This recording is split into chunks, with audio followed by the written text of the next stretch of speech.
So basically a little bit intro of my self, ठीक है। तो मैं आप लोगों को फिजिक्स पढ़ाने वाला हूँ, ठीक है। I am electrical engineer from Jadavpur university, ठीक है। So these are the basic things की रहना दो यार, ठीक है। इन सब चीज़ों से कोई लेना देना है नहीं। दी बेसिक थिंग इज़ कि हम लोग जो टॉपिक पढ़ने वाला है that is units and measurements. लेकिन उससे पहले एक चीज़ मैं तुम लोगों के साथ डिस्कस करना चाहूँगा कि हम लोग सब्जेक्ट कौन सा पढ़ने वाले हैं? Physics, right. कौन सा सब्जेक्ट पढ़ेंगे बेटा? फिजिक्स। अच्छा, एनीवेज तो बेसिकली फिजिक्स पढ़ेंगे। तो सबसे पहले तुम लोगों को ये तो आइडिया होना चाहिए ना कि फिजिक्स में हम लोग एक्जैक्टली पढ़ेंगे क्या। इतने दिनों से तुम लोग फिजिक्स पढ़ते हुए आए हो, आई नो। 10th में भी तुम लोगों ने कहीं ना कहीं गलती से कोई ना कोई सर ने तुमको पढ़ाया ही होगा फिजिक्स। तब जाके वो सब्जेक्ट था एज साइंस, और साइंस का 3 पार्ट तुम लोगों ने पढ़ा था एक ही बुक में, एक फिजिक्स, केमिस्ट्री और बायोलॉजी, राइट। तो हम लोग यहाँ पे और डिटेल चर्चा करने वाले इन फिजिक्स, समझ में आए? तो पहले मेरे को तुम लोग में से कोई बोलो कि what exactly do you mean by physics. Physics होता है क्या है? सर PHYSICS, यही होता है क्या फिजिक्स? सर अपन को तो खाली स्पेलिंग ही आता है। बोलो बोलो बोलो, फिजिक्स क्या होता है पहले ये बोलो। चलो एक छोटा सा एग्जांपल लेते हैं पहले, फिर हम लोग समझते हैं इन चीज़ों को, ठीक है। पहले ये बेसिक चीज़ें जानना बहुत ज़रूरी है कि हम लोग पढ़ेंगे क्या। यही पता नहीं है कि पढ़ेंगे क्या, फिर घंटा कुछ पढ़ पाओगे 1 साल, है ना। तो देखो पहले भूल जाओ फिजिक्स विजिक्स, पहले थोड़ा बहुत एक चीज़ मैं तुमको बताता हूँ। चेस खेलना आता है तुम लोगों को? नहीं आता ना तुम्हें? चलो तुमको नहीं आता, तुमको भी नहीं आता, वेल एंड गुड, ठीक है। अभी देखो मान लो क्या होता है ना कि तुमको चेस खेलना आता है, मुझे चेस खेलना आता है, हम लोग दोनों चेस खेल रहे हैं, राइट। और ये क्या कर रहा है, मुझे और तुम्हें चेस खेलता हुआ ऑब्जर्व कर रहा है। समझ में आ रहा है? हम लोग चेस के कुछ मूव्स बना, मतलब we are giving some moves, there are some predefined rules of chess जो मुझे पता है लेकिन इन लोगों को नहीं पता, राइट। मुझे तो पता है, तुम्हें पता है। ये लोग क्या कर रहा है, मुझे ऑब्जर्व कर रहा है चेस खेलता हुआ। इसने मुझे 10 दिन तक ऑब्जर्व किया। हम लोग जब जब चेस खेल रहा है, ये आ रहा है, बोल रहा है सर देखो ऐसा ऐसा बात है, हम लोग ऑब्जर्व कर रहे हैं। अभी क्या हुआ ना, 10 दिन तक जब इसने ऑब्जर्व कर लिया, उसके बाद ये लोग दोनों चेस खेलने बैठे। तो बेटा 10 दिन का ऑब्जर्वेशन में ये अपने दिमाग में कोई ना कोई रूल्स खुद ब खुद इंटरप्रेट कर लिया होगा कि चेस का रूल्स ये होता है, और इसने भी कोई ना कोई रूल्स इंटरप्रेट कर लिया होगा, राइट। समझ में आ रहा है कि नहीं आ रहा? तो दोनों चेस खेलने जब लगेंगे, they will make some moves according to the assumptions they have made by observing us. समझ में आ रहा है? हम लोगों को ऑब्जर्व करके तुम लोगों ने जो भी रूल्स अपने दिमाग में बना लिया है, उसके अकॉर्डिंगली तुम लोग कोशिश कर रहे हो चेस गेम को एक्सप्लेन करना। यस और नो?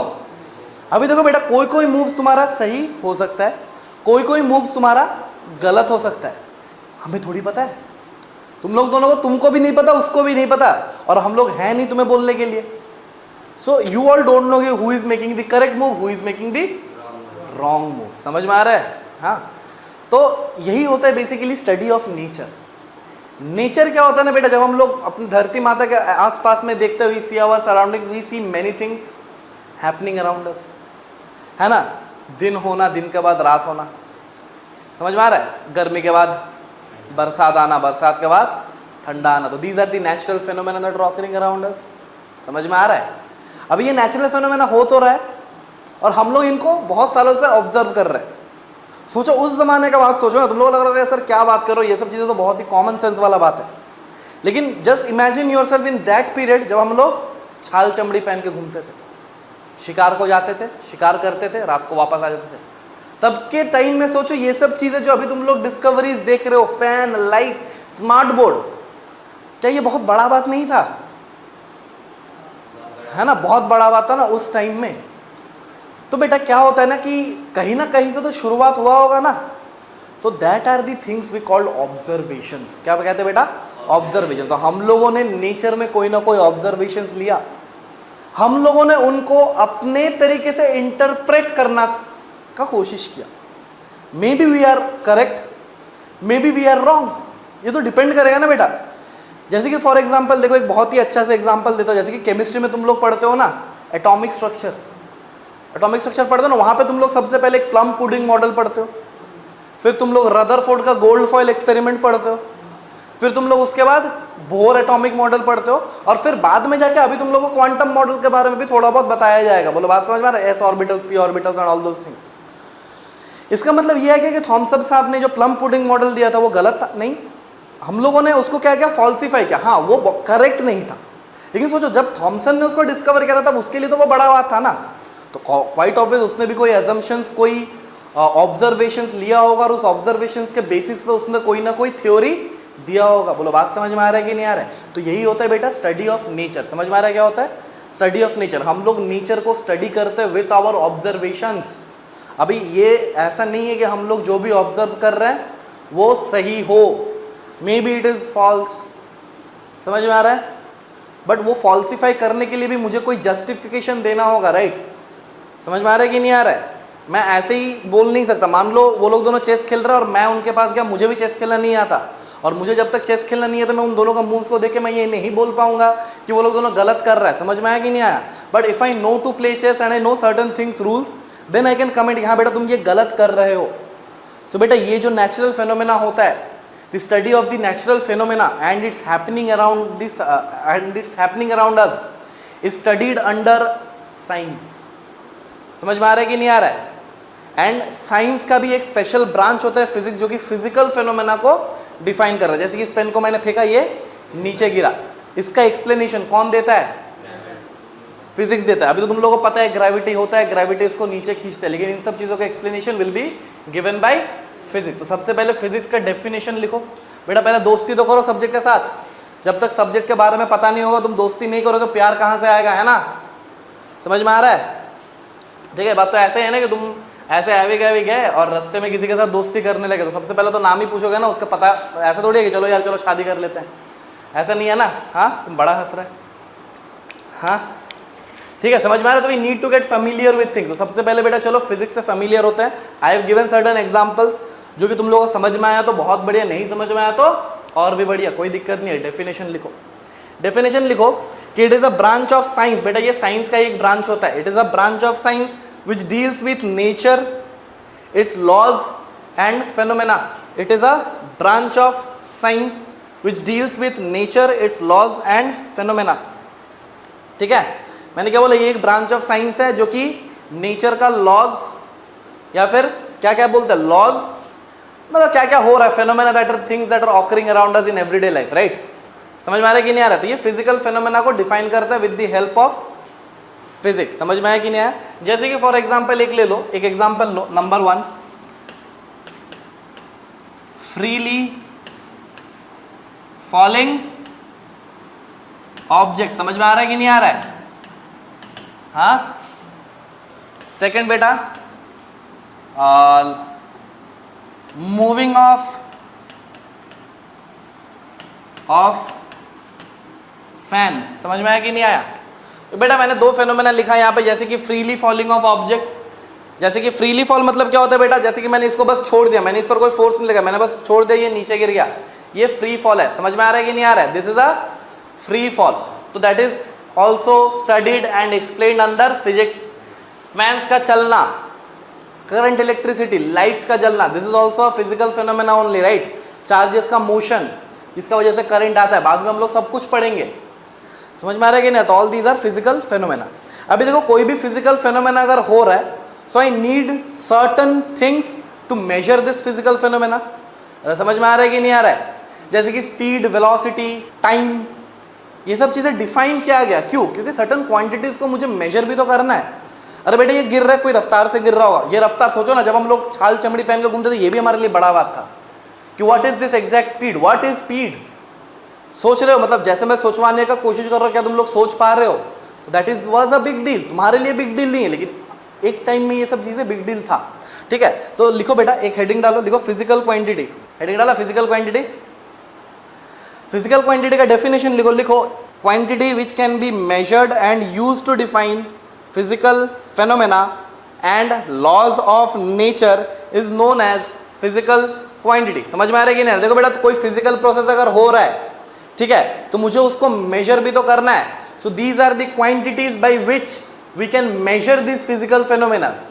समझ में आ रहा है कि नहीं? जैसे कि मान लो कोई रूम गर्म है और कोई रूम ठंडा है, तो ये गर्म होना रूम का, ठंडा होना रूम का, this is a physical phenomena. Burning of something, it is a physical phenomena. Now to measure that we need a physical quantity, temperature.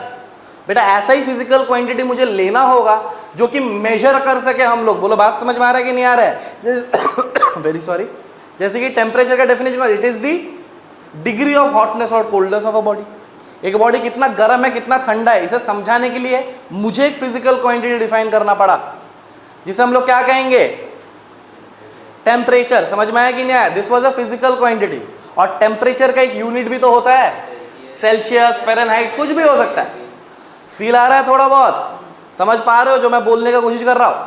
Physical phenomena हो रहा है, उसे मेजर करना है, उसके मेजर करने के लिए मुझे सर्टेन क्वांटिटीज डिफाइन करना होगा, और उन क्वांटिटीज को मैं क्या बोलूंगा, दोज आर फिजिकल क्वांटिटीज। अभी फिजिकल क्वांटिटीज ऐसा ही होना चाहिए जिसको मैं मेजर कर पाऊंगा। अगर मैं मेजर ही नहीं कर पा रहा तो घंटा का फिजिकल और घंटा का क्वांटिटी। समझ में आया कि नहीं आया?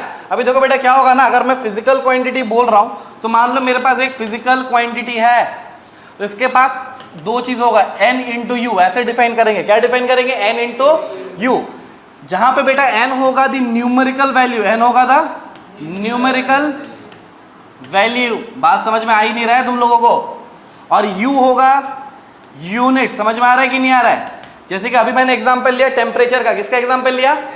अभी मान लो मैं लिख रहा हूं कि temperature is equal to 40 degree celsius. समझ में आ रहा है? 40 डिग्री सेल्सियस। तो बेटा देखो यहाँ पे दो टर्म तुम्हारे पास आ रहा है, राइट? एक होता है 40 और एक होता है सेल्सियस। ये 40 तुम्हारा क्या बन गया, न्यूमेरिकल वैल्यू, और ये सेल्सियस क्या बन गया तुम्हारा, यूनिट। समझ में आया कि नहीं आया? जैसे कि अगर मैं बोलूँ कि यहाँ पे एक ब्लॉक है, क्या है बेटा, एक ब्लॉक है और इसका वेट है मान लो, इसका मास है मान लो 5 kg। समझ में आया? तो मैं बोल रहा हूँ ये जो मास है, ये जो मास है that is equal to 5 kg। यार समझ ही नहीं आ रहा है तुम लोगों को? अरे समझ आ रहा है? तो देखो मास जो मैंने बोला, ये मास जो है ना बेटा, ये mass is the physical quantity, it is a physical quantity. समझ में आ रहा है?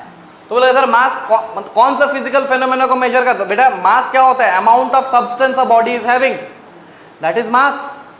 तो उसको मेजर करने के लिए डिफाइंड अ फिजिकल क्वांटिटी, जिसे हम लोगों ने बोला मास। समझ में आया कि नहीं आया? अभी देखो इसके पास दो चीजें, एक न्यूमेरिकल वैल्यू 5 और एक यूनिट दैट इज केजी। समझ में आया? चलो देखो बेटा अभी एक चीज मैं बोल रहा हूं, जैसे कि यहां पे अगर मैं बोलूं mass is equal to 5 kg। तुम्हारा नाम क्या है बेटा? श्रेयान। शयान। और तुम्हारा? आर्यन। तो बेटा देखो मास 5 kg शयान ने बोला, और वैसे ही आर्यन ने बोला सर रुकिए जरा, कहाँ जा रहे हो आप? ये 5000 ग्राम है। कौन सही बोल रहा है और कौन गलत? दोनों ही सही बोल रहा है। मतलब मैं एक फिजिकल क्वांटिटी को मैं एक यूनिट में डिफाइन कर सकता हूं और उसको मैं एक दूसरा यूनिट में भी कन्वर्ट कर सकता हूं। समझ में आया कि नहीं आया? तो according to this I can say that according to my first unit या फिर फर्स्ट सिस्टम में मेरा n का वैल्यू क्या था, 5, और u का वैल्यू क्या था, kg। सेकेंड में मेरा n का वैल्यू क्या हो गया, 5000, और g का वैल्यू क्या हो गया, यूनिट। समझ में आया? यानी मैं बोल सकता हूं ना कि बेटा अगर मैं एक सर्टेन फिजिकल क्वांटिटी बोलूं, अगर वो फिजिकल क्वांटिटी चेंज नहीं हो रहा है, so in different units it will be defining the same quantity only. अरे मैं 5 kg बोलूं कि मैं 5000 ग्राम बोलूं, क्या मैं अलग बोल रहा हूं कुछ? अरे समझ में आ रहा है? पक्का? तो बेटा मैं तो ऐसा बोल सकता हूं कि फर्स्ट यूनिट ऑफ सिस्टम में मेरा वो था n1 और इसका था u1, और बाद में ये क्या हो गया n2 और u2। लेकिन बेटा इसका सिग्निफिकेंस नहीं बदला ना, तो मैं बोलूंगा n1 u1 must be equal to n2 u2। और यही बेटा बुक्स में ऐसा गिवन रहता है कि nu बराबर कांस्टेंट होता है for a certain physical quantity. समझ में आ गया? अरे पक्का? अरे सोच लो, इसी को डिफाइन करने का कोशिश करते हैं। तो मैं बोला सर देखिए 5 into kg n1 into u1 that must be equal to n2। मुझे नहीं पता, समझ में आ रहा है? मुझे नहीं पता n2 क्या होगा। बेटा तुम लोग पता है कि तुम लोग आता है 5000 ग्राम होगा। एक टाइम के लिए इसका यूजेज देखते हैं कि मान लो मेरे को नहीं पता क्या होगा, तो मैंने उसको ब्रैकेट दिया, नहीं पता, ग्राम। समझ में आया कि नहीं आया? अभी देखो ग्राम को मैं केजी में कन्वर्ट कर सकता हूँ, फिर केजी को ग्राम में कन्वर्ट कर, मैं क्या कर रहा हूँ, केजी को ग्राम में कन्वर्ट कर रहा हूँ। तो मैं यहाँ पे लिखूंगा 5 into 1000, this is the conversion unit for KG. अरे समझ में आ रहा है? दैट मस्ट बी इक्वल टू, मुझे नहीं पता n2 का वैल्यू क्या है, इंटू ग्राम। तो देखो बेटा यहाँ से n2 का वैल्यू तुम्हें मिल जाएगा 5000। समझ में आ रहा है? 5000। बहुत ही बेसिक है बेटा, है ना? बहुत ही बेसिक है। देख लो समझ में आ गया? अभी देखो बेटा यहाँ पे क्या कर रहा है ना, we are telling a thing unit, बार बार हम लोग बोल रहे हैं ना एन इंटू यू, जहाँ पे यू स्टैंड्स फॉर यूनिट। लेकिन बेटा ये होता क्या है, ये हम लोगों ने अभी तक डिस्कस ही नहीं किया। अरे समझ में आ रहा है कि नहीं आ रहा है? बेटा हम लोगों ने फिजिकल क्वांटिटी को डिफाइन कर दिया है ना, फिर हम लोगों ने बोला कि वो ऐसे डिफाइन करते हैं हम लोग N into U, numerical value में कोई दिक्कत नहीं है तुम लोगों को। तुम लोग ऐसा देखिए यूनिट ये होता क्या है, एनी आइडिया यूनिट क्या होता है? देखो जैसे कि फॉर एग्जांपल मान लो मुझे ये वाला एक रॉड है, इसका लेंथ नापना है। क्या नापना है बेटा? लेंथ नापना है। तो मैं क्या किया, मैंने अपना हाथ को लिया और ऐसे लेंथ को नापना शुरू किया, 1 2 अच्छा 2.5, ठीक है। तुम अगर यहाँ पे खड़े होगे और तुम इसको नापोगे तो हो सकता है तुम्हारा 2.5 हाथ ना आए, हो सकता है तुम्हारा उससे ज्यादा है या फिर उससे कम है। बेटा पुराने जमाने में ऐसा ही हुआ करता था, हम लोग ऐसे ऐसे चीज़ों को नापते थे। समझ में आ रहा है कि नहीं आ रहा है? लेकिन बेटा सोचो ना, ये बहुत ही ज़्यादा वेरिएबल चीज़ है ना, ये कोई एक स्टैंडर्ड वैल्यू नहीं है। समझ में आ रहा है कि नहीं आ रहा है? That's why we need to define a quantity that is unit. Unit is nothing but a standard reference value. समझ में आया कि नहीं आया? जैसे कि अगर मैं बोलूँ कि मास का यूनिट केजी होता है, तो अगर तुम बोलोगे किसी को जाके 5 kg, तो वो तुमसे इनकार नहीं करेगा, because you are defining it in certain good way, है ना, you are defining in a certain way. तुम अगर बाहर जाकर बोलोगे कि मुझे 5 लीटर पानी दीजिए, 5 लीटर तेल दीजिए, तो कोई तुम्हें 2 थप्पड़ नहीं मारेगा, है ना। समझ में आया कि नहीं आया? हाँ, यानी फिजिकल क्वांटिटी को मेजर करने के लिए सबसे पहले तो मुझे एक रेफरेंस यूनिट भी सेट करना होगा कि आज से भाई टेम्परेचर को मेजर करने के लिए उसका यूनिट है डिग्री सेल्सियस या फिर फ़ारेनहाइट। समझ में आया कि नहीं आया? So these are called as units. क्या मैं समझा पा रहा हूँ तुम लोगों को? ऐसा तो नहीं है कि मैं अकेला लिख रहा हूँ, अकेला सीख रहा हूँ, अकेला बोल रहा हूँ। अरे पक्का ना। That's why we need certain thing that is units. Units आते ही मेरा क्या हो गया, मुझे हेल्प मिल गया, है ना। जैसे कि मान लो अगर यूनिट्स डिफाइंड ना होता, तुम दुकान में जाते बोलते भैया चावल दो, ठीक है, बोलते कितना चावल दो, बोलो इतना। समझ में आ रहा है कि नहीं? तो it will create certain disparity, right. इतना चावल, कितना चावल भाई, समझ में आ रहा है कि नहीं आ रहा है? इसीलिए हम लोगों ने क्या किया, हर एक फिजिकल क्वांटिटी का एक सर्टन यूनिट डिफाइन करके रख दिया कि आज के बाद टेम्परेचर का यूनिट मान लो डिग्री सेल्सियस, आज के बाद मान लो मास का यूनिट केजी, आज के बाद मान लो पानी या फिर लिक्विड्स का यूनिट लीटर। तो मैं जब भी लिक्विड्स वगैरह को मेजर करूंगा, आई विल से कि भाई मुझे 1 लीटर दे दो, 2 लीटर दे दो, 3 लीटर दे दो। समझ में आया? Got the significance of units क्यों जरूरी है? तो एक डेफिनेशन लिख लो यूनिट्स का। इट इज अ स्टैंडर्ड और reference value of quantity which can be used in measurement, which can be used in measurement. समझ में आया? अभी देखो बेटा, जैसे कि यूनिट, क्या हम लोग एक हाथ को यूनिट बोल सकते हैं? नहीं। समझ में आ रहा है ना? मैंने बोला एक हाथ, इसको यूनिट ले लेते हैं मेजर करने, तो बोलेगा नहीं सर ये पॉसिबल नहीं है, because it will create certain disparity, सबका अलग अलग होगा। तो मैं किसी को भी उठा के उसको यूनिट तो नहीं बोल सकता। सो यूनिट होने के लिए उसे सर्टेन क्राइटेरिया फॉलो करना होगा। समझ में आ रहा है कि नहीं आ रहा है? For anything if you call them to be a unit, मैं अगर किसी को यूनिट बोल रहा हूँ तो उसको कोई ना कोई प्रॉपर्टी सेटिस्फाई करना होगा। समझ में आ रहा है? तो वही लिखो, प्रॉपर्टीज ऑफ यूनिट्स, हेडिंग डालो प्रॉपर्टीज ऑफ यूनिट्स। यूनिट्स का क्या क्या प्रॉपर्टी हो सकता है? सबसे पहला बेटा, सबसे पहला, it should be well defined. समझ में आया? It should be well defined. देखो बेटा, ये यूनिट जो भी होगा ना बेटा, इसे वेल डिफाइंड होना पड़ेगा। समझ में आ रहा है कि नहीं आ रहा है? जैसे कि मैं तुमको एग्जांपल दिया, एक हाथ, ये वेल डिफाइंड यूनिट नहीं है। ये वेल डिफाइंड कौन से एंगल से भाई? सबके केस में अलग अलग आ रहा है, तो it is not a well defined unit. क्या इस बात पे सबको क्लियर है? फर्स्ट पॉइंट लिखो, it must be well defined. ठीक है, it must be well defined. दूसरा बेटा, it should be easily available. समझ में आ रहा है? अभी देखो, जैसे कि मैंने बोला कि बेटा वेल डिफाइंड होना चाहिए, तो तुमने क्या किया, तुमने उगांडा से एक लकड़ी लेके आया। उगांडा पता है ना? हाँ, तुमने क्या उगांडा और एक लकड़ी लेकर बोला कि सत्य की अब से मैं जो भी चीज मेजर करूंगा, मैं इस लकड़ी उगांडा से लाया हुआ लकड़ी से करूंगा। अभी सोचो, तुमको भी मेजर करना है, इसको भी मेजर करना है। तुम्हारे पास तो उगांडा का लकड़ी है जिससे तुम लेंथ को मेजर कर रहे हो, इसके पास नहीं है। समझ में आ रहा है कि नहीं आ रहा है? इसके पास तो नहीं है। अभी इसको अगर वो लकड़ी चाहिए, इसको कहाँ जाना होगा? नहीं बेटा, कहाँ? तेरे को भी मेजरमेंट करना है, उसको भी मेजरमेंट करना है, उसको उगांडा जाना होगा। तो बेटा वो इजीली मिलना भी चाहिए, ऐसे किसी को भी नहीं बोल सकता है ना, समझ में आ रहा है। तो first point it must be well defined, defined तो होना ही चाहिए। दूसरा है बेटा it must be easily available. उतारो फिर और बोलते हैं, डन। अच्छा तुम लोग लिख लियो क्या? नेक्स्ट बेटा थर्ड पॉइंट आता है, it should be accepted by all. समझ में आ रहा है? यानी बेटा ये डिस्पैरिटी क्रिएट नहीं करना चाहिए। समझ में आ रहा है कि नहीं आ रहा है? जैसे कि हम लोग वही एग्जांपल लेते हैं, मैंने एक हाथ को रेफरेंस लिया था, तो ये एक्सेप्टेबल बाय ऑल तो नहीं हो रहा था, तो हम लोग यूनिट्स को ऐसा ही रखेंगे ताकि ये सबसे एक्सेप्ट हो, यानी everyone must accept to that term. समझ में आया कि नहीं आया? Got it? और चौथा होता है बेटा कि ये गिरगिट की तरह रंग नहीं बदलना चाहिए। समझ में आ रहा है कि नहीं आ रहा है? ये गिरगिट की तरह रंग नहीं बदलना चाहिए, मतलब it should not change with external factors. समझ में आ रहा है कि नहीं आ रहा है? मतलब ये एक्सटर्नल फैक्टर्स के साथ चेंज नहीं होना चाहिए। जैसे कि तुम लोग जो स्केल यूज करते हो स्कूल में मेजर करने के लिए, मान लो थोड़ा सा गर्मी हुआ और स्केल बड़ा हो गया, तो वो एक प्रॉपर या फिर हम लोग के लिए वो डिजायरेबल चीज होगा क्या? नहीं। समझ में आ रहा है कि नहीं आ रहा? तो एक्सटर्नल फैक्टर्स के साथ ये यूनिट जो भी हम लोग डिफाइन कर रहे हैं ये चेंज नहीं होना चाहिए। ठीक है? So these are the properties of units. समझ में आ गया? अभी देखो जैसे ही मैंने यूनिट्स बोला, अभी देखो क्या हो सकता है ना कि तुम अपने अकॉर्डिंग एक यूनिट बना सकते हो, तुम अपने अकॉर्डिंग एक यूनिट बना सकते हो, तुम अपने अकॉर्डिंग एक यूनिट बना सकते हो, तुम्हारा मर्जी भाई। उसे हम लोग कहते हैं सिस्टम ऑफ यूनिट्स।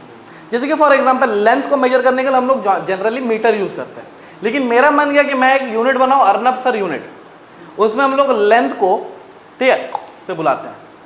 समझ में आ रहा है कि नहीं आ रहा है? हाँ, और मास को से बुलाते हैं। तो मैं लेंथ के लिए करूंगा और मास के लिए करूंगा, तो I can define like this also.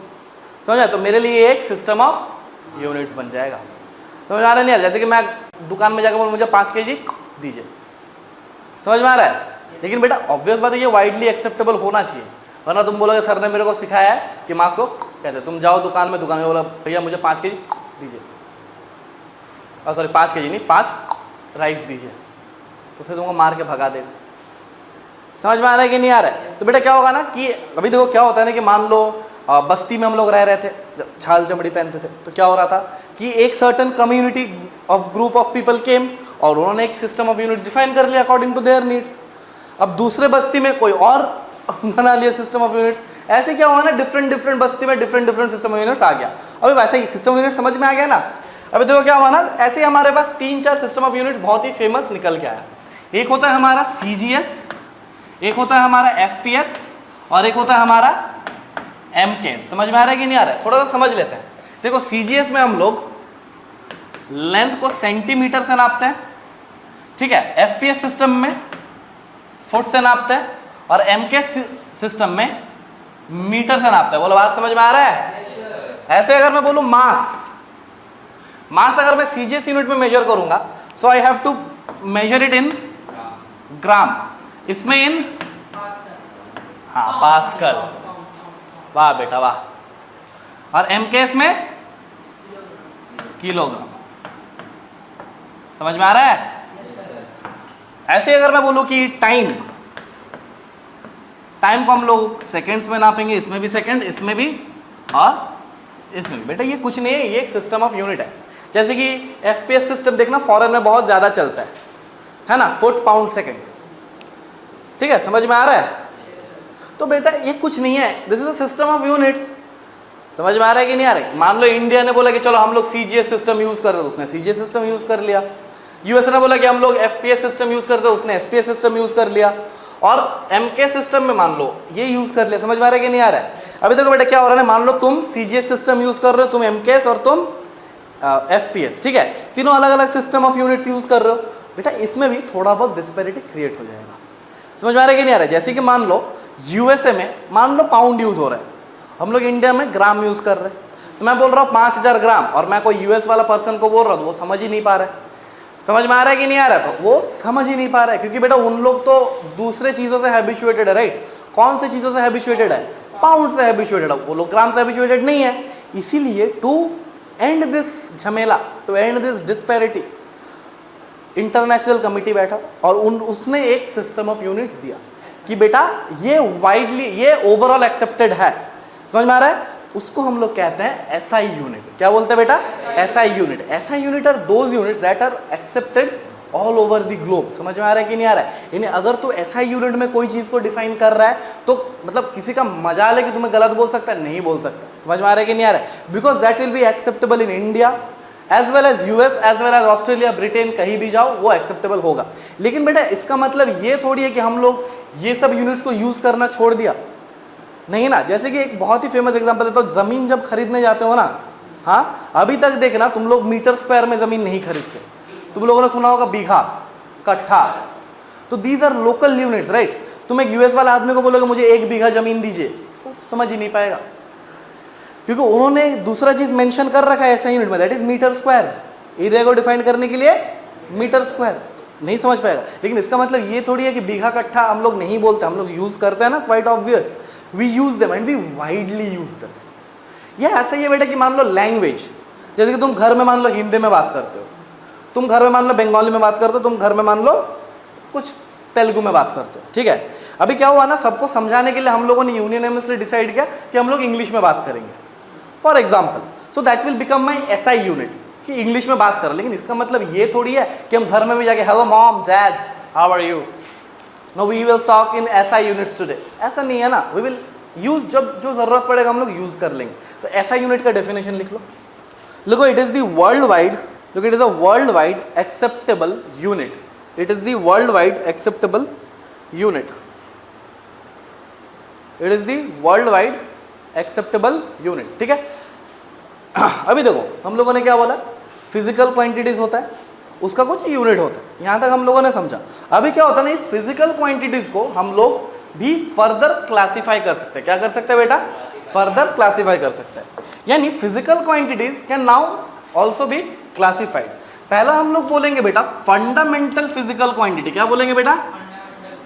Fundamental physical quantity. और एक हम लोग बोलेंगे दूसरा, that is derived physical quantity. समझ में आ रहा है कि नहीं आ रहा है?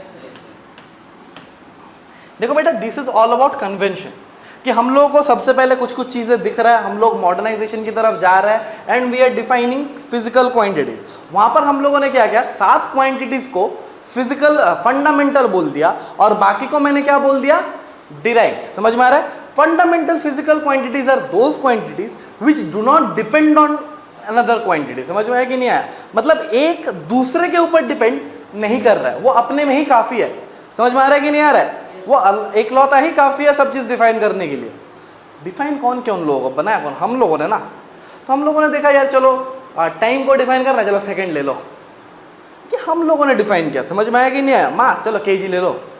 ऐसे ही हम लोगों ने 7 फंडामेंटल क्वांटिटीज को डिफाइन किया और इन 7 फंडामेंटल क्वांटिटीज के अलग अलग कॉम्बिनेशन से जो नया फिजिकल क्वांटिटी बन के आता है उसे हम लोग क्या कहते हैं, डिराइव्ड फिजिकल क्वांटिटी। समझ में आ रहा है कि नहीं आ रहा है? जैसे कि अगर मैं बोलूँ कि मैंने एक फंडामेंटल क्वांटिटी बोला कि metre and second, these are fundamental quantities, तो मैं अगर वेलोसिटी लिखता हूँ, वेलोसिटी क्या होता है, मीटर पर सेकेंड है ना, ये तो पढ़े हो ना। तो बेटा देखना ये मीटर पर सेकेंड जो बना यानी वेलोसिटी, ये एक नया फिजिकल क्वांटिटी है। ये देख मीटर और सेकेंड से मिलके बना, these are derived physical quantities. तो एक होता है हमारा fundamental physical quantities, these are those physical quantities जिसको किसी और को जरूरत नहीं पड़ता। समझ में आया कि नहीं आया? जैसे कि एक बहुत ही बढ़िया एग्जांपल, हम लोगों ने पता है चार्ज को फंडामेंटल बोला है, सॉरी चार्ज को डिराइव्ड बोला है और करंट को फंडामेंटल बोला है। तुम बोलोगे सर क्या बात कर रहे हो, मोर फंडामेंटल अगर हम लोग सोचे तो charge should have been the fundamental quantity, right? क्योंकि चार्ज के फ्लो से ही तो करंट आता है। समझ में आ रहा है कि नहीं आ रहा है? लेकिन बेटा यहाँ पे एक दिक्कत है, हम लोग जब इन चीज़ों को डिफाइन कर रहे थे हम लोग फंडामेंटल उन्हीं को बोल रहे थे जो क्लियरली हम लोग को दिख जा रहा था बहुत ईजिली। तो सोच के देखो कौन ज़्यादा ईजिली दिखता है, चार्ज कि करंट? दैट्स वाई करंट को हम लोगों ने फंडामेंटल बोला। समझ में आया कि नहीं आया? करंट हम लोगों को दिख जाता है, राइट? चार्ज दिखेगा थोड़ी तुमको, करंट का इफेक्ट भी दिख जाता है, लाइट जलना, फैन चलना, लेकिन चार्ज हमें दिखता नहीं है। That's why we have told charge to be a derived quantity and current to be a. बेटा ये कन्वेंशन है, तुम इसको ऐसे मत सोचो कि ये 7 ही क्यों है। बेटा ये 7 को डिफाइन किया गया है मान लो मैंने एक सिस्टम बनाया, मैं वहाँ कोई और को भी फिजिकल क्वांटिटीज़ को मैं फंडामेंटल बोल सकता हूँ, इट इज़ अपॉन अस। लेकिन according to the books there are only 7 fundamental physical quantities present. उतार लो। अच्छा, डेफिनेशन लिखा हो क्या फंडामेंटल और फिजिकल डिराइव्ड का, या फिर इट्स ओके, समझ गए हो? समझ गए हो ना, गुड। अभी देखो बेटा, हम लोग क्या बोल रहे हैं कि हम लोगों ने कितना फंडामेंटल क्वांटिटीज को डिफाइन किया है? 7। उसी को देखो यहाँ पे, देखते हैं। देखो, एक होता है हमारा लेंथ, ये हम लोगों ने डिफाइन किया, length mass time temperature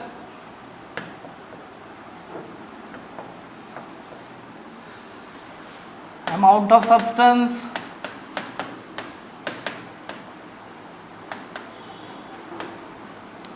current, amount of substance, current, और बेटा होता है एक luminous intensity।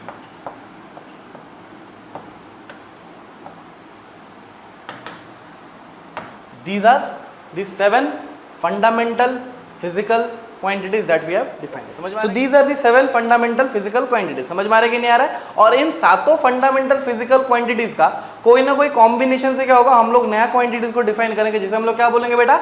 Derived physical quantities. समझ में आ रहा है कि नहीं आ रहा है? अभी देखो, लेंथ को हम लोग ऐसा यूनिट भी देख लेते हैं इसका। लेंथ का ऐसा यूनिट होता है मीटर। समझ में आ रहा है कि नहीं आ रहा है? मास का ऐसा यूनिट होता है केजी। टाइम का होता है बेटा सेकेंड। टेम्परेचर का होता है नहीं, टेम्परेचर का होता है केल्विन। ठीक है, टेम्परेचर का होता है केल्विन। अमाउंट ऑफ सब्सटेंस बेटा पढ़ लोगे केमिस्ट्री में, इसे हम लोग मोल कहते हैं। ठीक है, इसे हम लोग मोल कहते हैं। करंट बेटा, करंट को हम लोग ऐसा यूनिट होता है एम्पियर। ठीक है, और लुमिनस इंटेंसिटी यानी कितना लाइट, ये लाइट से रिलेटेड है। समझ में आ रहा है कि नहीं आ रहा है? इसे हम लोग कैंडेला। समझ में आ रहा है बेटा? नामकरण है। तुम मतलब मेरे को ये नहीं बोल सकते सर ऐसा क्यों बोलते हैं। तुम्हारा नाम क्या है बोला? शयान। शयान बेटा, तुम्हारा नाम शयानी क्यों है? पता नहीं, मम्मी पापा ने रखा होगा, है ना? ये ऐसा ही है बेटा, जिसने ये डिस्कवर किया उसने ऐसा नाम दिया होगा। You can not ask me कि सर ऐसा ही क्यों, कैंडेला ही क्यों, मंडेला क्यों नहीं, है ना? क्योंकि बेटा कैंडेला ही उसका नाम है। समझ में आ रहा है कि नहीं? These are the 7 fundamental physical quantities. अभी देखो डिराइव्ड क्वांटिटीज पे जाते हैं। ठीक है, डिराइव्ड क्वांटिटीज बेटा क्या होगा, तो मैं बोलूंगा आपको फंडामेंटल क्वांटिटीज का मिश्रण होगा। जैसे कि मान लो एरिया। एरिया क्या होता है बेटा? Length into breath. देखो, लेंथ इंटू ब्रेथ। लेंथ का ऐसा यूनिट क्या है? मीटर। और ब्रेथ का, तो बेटा एरिया का ऐसा यूनिट क्या बन गया? Metre square. समझ में आया? Now this is a derived physical quantity. ये लेंथ से मिलकर बना। बोलो बात समझ में आया कि नहीं आया? ऐसे ही दूसरा देखो, जैसे कि वॉल्यूम। वॉल्यूम, वॉल्यूम को हम लोग क्या बोलेंगे बेटा? Length into breadth into height, ऐसा बोलता है ना? लेंथ के लिए metre into metre into metre, यह आएगा मेरा metre. Now this metre cube will be ऐसा यूनिट ऑफ। समझ में आया कि नहीं आया? अभी देखो, जैसे कि मैंने बोला ये फंडामेंटल या फिर डिराइव्ड, ये तो देखने के ऊपर है, राइट? कि मैं चीजों को कैसे देख रहा हूं। हो सकता है कि कोई क्वांटिटी तुम्हारे लिए फिजिकल, मतलब मान लो कोई एक सिस्टम में कोई क्वांटिटी को मैंने बोला फंडामेंटल, तो मेरे सिस्टम में वो डिराइव्ड भी हो सकता है। तो मैंने क्या किया, मैंने एक सिस्टम ऑफ यूनिट बनाया। मेरा मर्जी से मैंने एक सिस्टम ऑफ यूनिट बनाया और उसमें मैंने 2 क्वांटिटी को रखा। एक मैंने रखा स्पीड और एक मैंने बोला टाइम। फिर मैंने तुमसे सवाल पूछा कि भाई बताओ, क्या मैं इन दोनों को फंडामेंटल फिजिकल क्वांटिटी बोल सकता हूँ? हाँ, कैसे बेटा? मैं बोल रहा हूँ मैंने एक नया सिस्टम बनाया, मुझे पुराने सिस्टम से कोई लेना देना नहीं है। बेटा ऐसे हवा में मत बोलो। कैसे हम लोग जानेंगे कि ये फंडामेंटल बोल सकते नहीं बोल सकते? पहले ये सीखो। देखो बेटा, अगर मान लो तुम्हें मैं स्पीड दे दूं, मान लो मैंने बोला 20 मीटर पर सेकेंड, समझ में आया? तो इससे तुम टाइम को इन्फर कर पाओगे क्या? कुछ नहीं। अगर मैं तुमको बोलूँ एक गाड़ी 20 मीटर पर सेकेंड से जा रहा है, क्या वहां से तुम टाइम बोल पाओगे? यू कैन नॉट से, राइट? अगर मैं बोलूँ 2 घंटा, तुम वहां से स्पीड बोल पाओगे? नहीं बोल पाओगे। तो both of this quantities are independent of each other. ये समझ में आता है कि दोनों क्वांटिटीज आपस में इंडिपेंडेंट है। So I can call this as fundamental according to my system. समझ में आया कि नहीं आया? अब ऐसा हमेशा ये जरूरी नहीं है। जैसे कि मैंने और एक सिस्टम ऑफ यूनिट बनाया, वहां पे मैंने क्या लिया? एक मैंने लिया टाइम और एक मैंने लिया फ्रीक्वेंसी, समझ में आया कि नहीं आया? अभी मैं बोलूँगा बोलो बेटा क्या मैं इन दोनों को फंडामेंटल बोल सकता हूँ according to this system of unit? तुम बोलोगे सर नहीं। क्यों देख ला? क्योंकि मुझे पता है कि frequency is equal to 1 by time period, ये फॉर्मूला होता है। बाद में जाके पढ़ोगे बेटा, कोई दिक्कत नहीं है, ठीक है, बाद में जाकर पढ़ोगे। तो frequency is equal to 1 by time period. तो सोचो ना, मैं अगर फ्रीक्वेंसी दे दूँ तो तुम उसका उल्टा करके टाइम पीरियड निकाल सकते हो, या फिर मैं तुम्हें अगर टाइम दे दूँ तो तुम वहाँ उल्टा करके क्या कर सकते हो?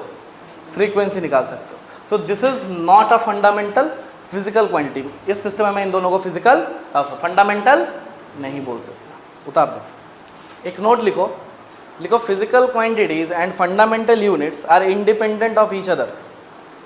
समझ में आ रहा है कि नहीं आ रहा है? जैसे कि मान लो मैंने बोला एक फिजिकल क्वांटिटी मास और एक फिजिकल क्वांटिटी टाइम, मास और टाइम दोनों आपस में इंडिपेंडेंट है। समझ में आ रहा है कि नहीं आ रहा है? सो फंडामेंटल फिजिकल क्वांटिटीज की तरह, फंडामेंटल फिजिकल क्वांटिटीज की तरह उनका यूनिट्स भी एक दूसरे के साथ इंडिपेंडेंट होता है। जैसे कि अगर तुझे चावल खरीदने जाना है तो तुझे वहाँ जाके मास का ही इन्फर करना होगा कि 1 kg चावल दो, तुम वहाँ पे जाके 1 लीटर नहीं बोल सकते। सो दे मतलब दोनों को तुम एक साथ मिक्स नहीं कर सकते। समझ में आया कि नहीं आया? चलो बेटा, यहाँ पे हमारा फर्स्ट क्लास खत्म होता है।